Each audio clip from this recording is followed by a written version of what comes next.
था। सोनपुर गांव में दो दोस्त रहते थे, मोहन और रघु। दोनों के पास बराबर जमीन थी, 5-5 एकड़। मोहन बहुत मेहनती और ईमानदार किसान था, जबकि रघु हमेशा काम से जी चुराता था। उसे लगता था कि जमीन तो वही है, तो फसल भी अपने आप हो जाएगी। एक दिन गांव के चौपाल पर बुजुर्ग हरिराम काका ने दोनों को देखा। काका बोले, अरे मोहन बेटा, सुना है इस साल तेरी फसल बहुत बढ़िया हुई है। हाँ काका, भगवान की कृपा और मेरी मेहनत से 5 एकड़ में 150 बोरी गेहूं निकली है। काका ने फिर पूछा। और रघु बेटा, तुम्हारी फसल कैसी रही? रघु थोड़ा झेंपते हुए बोला। काका, बस 100 बोरी ही निकली। काका ने बोला। बेटा, खेत वही, मिट्टी वही, फर्क तो बस मेहनत का है। रघु को ये बात चुभ गई। उसने घर आकर सब बात अपनी पत्नी सीता को बताया। सीता बोली, अगर तुम भी मोहन की तरह रोज खेत जाओ तो हमारी फसल भी अच्छी होगी। अरे भाग्यवान, मैं क्या जानबूझकर आलस करता हूँ, बस किस्मत ही साथ नहीं देती। था। कुछ दिन बीते। सीता ने सलाह दी, क्यों ना तुम मोहन से बात करो कि दोनों मिलकर खेत पर काम करें ताकि ज्यादा फायदा हो। रघु को ये बात जंच गई। अगले दिन वो मोहन के पास गया और बोला। भाई, हम दोनों साथ खेती करें तो मुनाफा दुगना होगा। मोहन बोला, ठीक है रघु, अगर तू सच्चे मन से काम करेगा तो मुझे कोई ऐतराज नहीं। दोनों ने मिलकर खेत जोतना शुरू किया। पहले कुछ दिन सब ठीक चला, लेकिन धीरे धीरे रघु फिर बहाने बनाने लगा। कभी बोला, आज मेरी तबीयत ठीक नहीं, तो कभी घर में मेहमान आए हैं। मोहन चुपचाप दोनों का काम अकेले करता रहा। गर्मी, बरसात और ठंडी में भी वो रोज खेत में जाता। उसकी पत्नी गीता भी उसका साथ देती। एक दिन बारिश के मौसम में मोहन ने रघु से कहा, भाई, बारिश का पानी खेत में जमा हो रहा है, चलो निकासी का रास्ता बना ले। रघु बोला।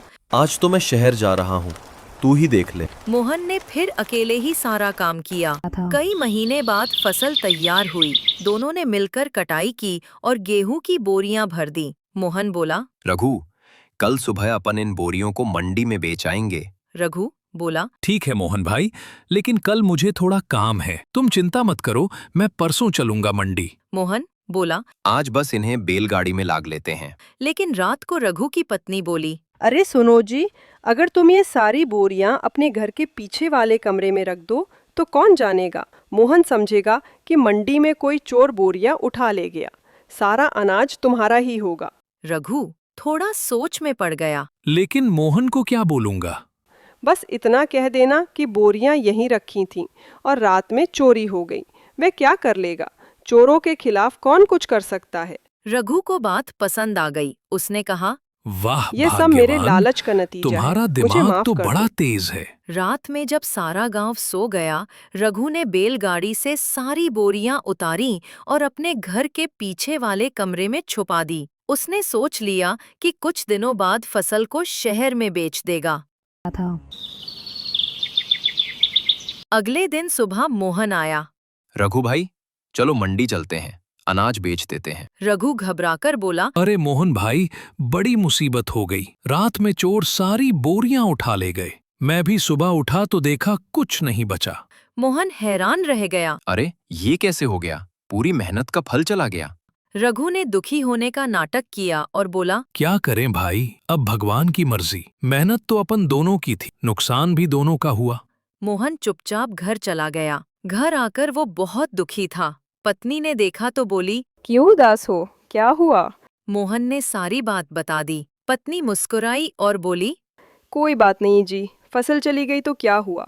हमारे पास आंगन में थोड़ी जमीन बची है, वहाँ सब्जियां लगाओ, भगवान मेहनत का फल जरूर देगा। मोहन ने उसकी बात मान ली। अगले दिन वो अपने आंगन की मिट्टी खोदने लगा। तभी अचानक उसकी कुदाल किसी कठोर चीज से टकराई। उसने मिट्टी हटाई तो वहाँ सोने के सिक्कों से भरा मटका था। मोहन की आंखें फटी की फटी रह गईं। वो बोला, हे भगवान, ये क्या चमत्कार है? अगर फसल चोरी ना होती तो मैं कभी यह खुदाई नहीं करता। उसने भगवान का धन्यवाद किया और अपनी पत्नी से कहा, देखो, मेहनत और ईमानदारी का फल हमेशा मिलता है। उधर रघु ने कुछ दिनों बाद सोचा कि अब फसल को बेच देना चाहिए। रात में जब वो और उसकी पत्नी कमरे में गए तो अंदर से एक भयानक बदबू आई। रघु ने जब बोरियों को खोला तो देखा कि सारी फसल सड़ चुकी थी। सारे अनाज में कीड़े लग गए थे। रघु बोला, अरे ये क्या हो गया? हमने तो सोचा था सारी फसल बेच देंगे, पर अब सब बर्बाद हो गया। उसकी पत्नी बोली, ये सब मेरे लालच का नतीजा है, मुझे माफ कर दो। अब माफी का क्या मतलब? कुछ दिनों बाद गांव में खबर फैली कि मोहन के घर से सोने का मटका मिला है। रघु को बहुत पछतावा हुआ। उसने मोहन के घर जाकर कहा, भाई, मैंने तेरे साथ बहुत बुरा किया, मुझसे गलती हो गई। भगवान ने मुझे मेरे कर्मों की सजा दे दी। रघु, कोई बात नहीं, गलती इंसान से ही होती है, पर याद रखना, मेहनत का फल हमेशा मीठा होता है और लालच का अंजाम कड़वा। रघु ने सिर झुका लिया और बोला, अब से मैं भी ईमानदारी से काम करूंगा। सीख, मेहनत का फल हमेशा मीठा होता है और लालच का अंजाम हमेशा कड़वा।